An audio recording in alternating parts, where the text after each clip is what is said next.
Hi everyone, welcome back to my channel. This is Heidi from My Reading Life, and I'm here today to do the last bit of wrap up for my October reading and to kind of just talk about what I'm currently reading.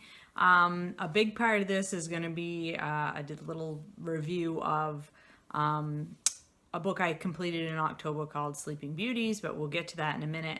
So for the books that I finished in October that I haven't yet talked about, and I apologize for not having the actual books here to show you, some of them were ebooks, some were audiobooks, and some came from the library. So two that I finished that were from the library were Undocumented: How Immigration Became Illegal by Aviva Chomsky, which was a nonfiction book, and then another nonfiction about immigration called Impossible Subjects: Illegal Aliens and the Making of Modern America by May Nagai. Both of these were very informative, really helped increase my understanding of immigration and immigration policy in the United States. I would say the Chomsky book is a little bit more easily read. It's more in a conversational style, whereas Impossible Subjects is more academic, more factual, lots of footnotes, that sort of thing. So definitely, if immigration policy in the United States is something you're interested in learning more about, I would recommend those two books. Also from the library, I read Autumn by Ali Smith, which is a new fiction release. It's been on lots of awards lists in the last few months. And Autumn for me was a meh read. It was one of those kind of reads where I really liked parts of it and I really didn't get parts of it. So I would say that Ali Smith's writing style is a style that I don't find particularly easy to read nor enjoyable, but there were sections of it that really spoke to me and I really enjoyed. So it was okay. And then I also read Red Rising, it's the first book in a trilogy by Pierce Brown. It's a science fiction dystopian type of book where we're following characters on Mars who live underground in a society where a certain class of people have to mine for elements and minerals under the ground, and they live under the ground on Mars, and they're supposedly mining these materials to help terraform Mars so that the rest of the population of Earth can someday move to Mars. And as the story goes on, we begin to understand the class structure that is on this world, and how the folks that are mining are being basically held down by other classes. And I would describe it as sort of the Hunger Games in space meets Roman gods.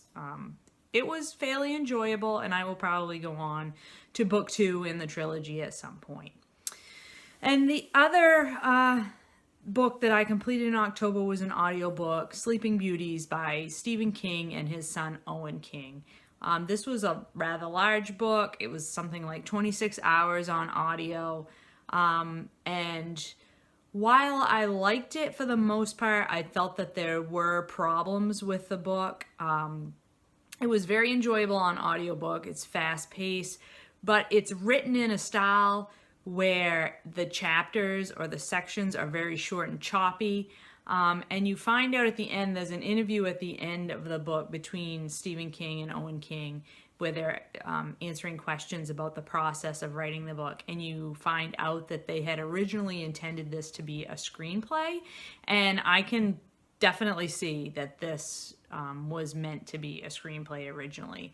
And so it's very jarring at times how quickly the narrative breaks goes into the different sections.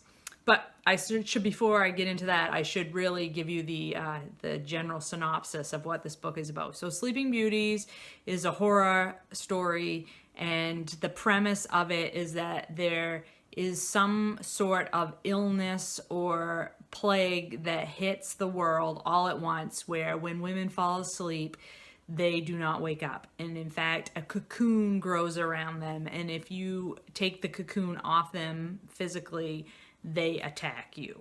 And so we follow this story over the course of several days. The first morning in which the world is realizing that women are not waking up that fell asleep the night before, or women are falling asleep and not waking up because they're growing these cocoons. We're following the world as they realize this, and then the struggles of men in the world to deal with this issue, and the struggles of some women to stay awake and not fall asleep because they know once they do, they're going to go into this cocoon. And there's one woman who apparently is not affected by this sleeping sickness, and her name is Eve. The name she gives herself is Eve, and it's unclear whether she is causing the sleeping sickness or something else is happening.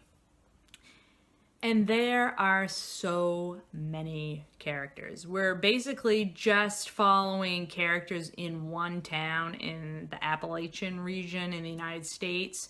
I think the town's name is Dooling. And the town of Dooling has a women's prison and a sheriff's department and other government agencies. And we follow characters from all of these settings. And in the beginning, especially on audio, the number of characters that we're following is very overwhelming and can be a little bit confusing. As you go on, you kind of figure out who's who, but there were a lot of characters to keep track of, so be aware of that.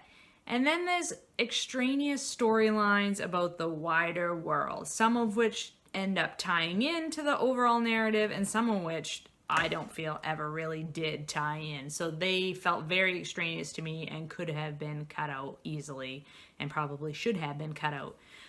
That was my greatest feeling of this book, was it could have used a good edit. It could have really stood some trimming. It did. There was some pieces of it that I was like, why is this even in here?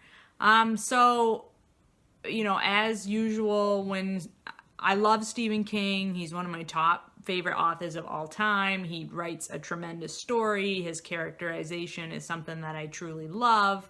But he's writing with someone else here, and the intended purpose of the narrative was originally to be a screenplay, which is a different structure than a novel. So I think those things being said, there was some issues here. I'm sorry, there is quite a lot of glare here from the sun. I'll try to turn this and maybe stop that. So sorry about that. So anyway, Sleeping Beauties, Stephen King and Owen King. Give it a whirl. If you like Stephen King's stuff, if you like horror novels, if you like fast-paced reads that are definitely plot-driven, give this a whirl. The other thing that I must say,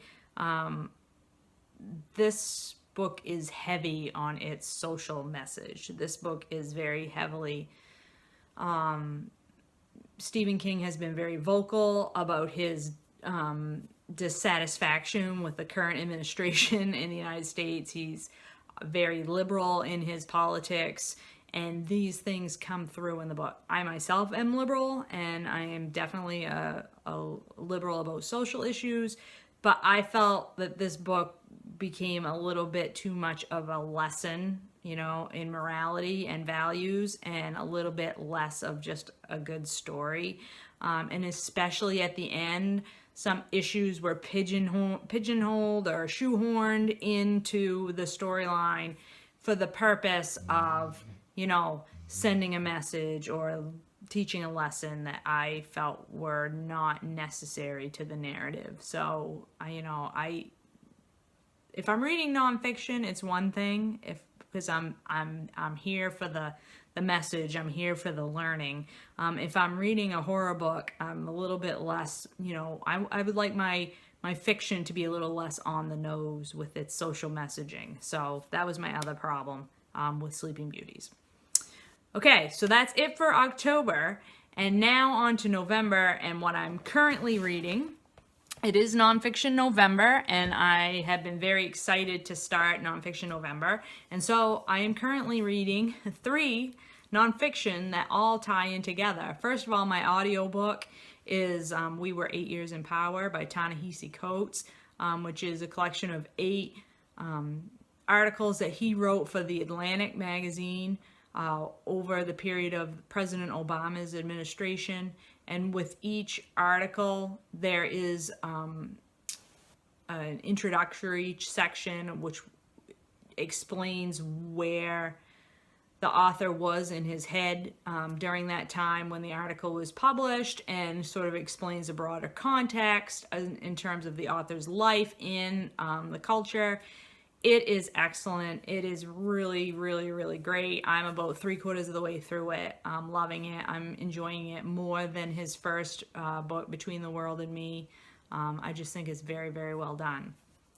In addition to that, I have started my presidential biography, A Lincoln, by Ronald C. White Jr.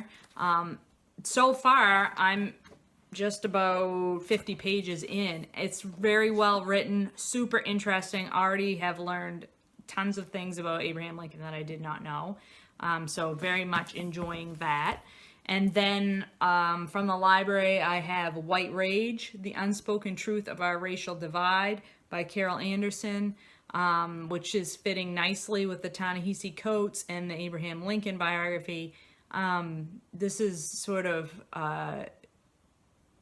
a succinct history of slavery and racism towards black people in the United States. And as always, when I read something like this, I am consistently flabbergasted at how much was left out of my public school history education and my college history education. I mean, I studied, part of my major was political science. So much of this I never learned in school, and so much of this is extremely important to understanding where we are in our country today in terms of racism and the oppression of African Americans. So I'm about 100 pages away from the end on this one. Excellent, excellent book. Highly recommend it so far. And I am also reading my short story collection that I started during the readathon, the autumn readathon, Self-Help by Lori Moore. These are very good short stories that so far have all to do with girls, women and girls, and issues around women and girls. So far, very much enjoying that.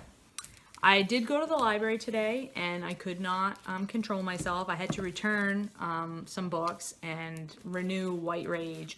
And while I was there, I also picked up another Sarah Waters book because I enjoyed The Little Stranger so much during the autumn readathon that I wanted to try another one of Sarah Waters' books. So this one, The Paying Guest, is another historical fiction. Takes place during 1922 in London, and a widow and her daughter have to take in lodgers, and it's about how that impacts their lives and mysteries and finding out about each other and all that kind of stuff. So looking forward to that. And then I also picked up another nonfiction, because you can never have too much nonfiction in Nonfiction November, and this is Atlas Obscura by Joshua Foer, Dylan Thrass, and Ella Morton. And I think this is one that I can dip in and out of. You can see there's lots of pictures. The writing is like little sections. And it's about, it's about curious and unusual destinations around the globe. So this is something I just plan to dip in and out of during November. And I have been wanting to check this one out, and I wanted to borrow it from the library because I had been considering whether or not it would be a good Christmas present for various people in my family. So I'm going to be flipping through this and checking it out. Excited about that. So that's where I am right now with my reading and what I ended up reading in October. And hope everybody out there is having a great reading week, and I will talk to you later.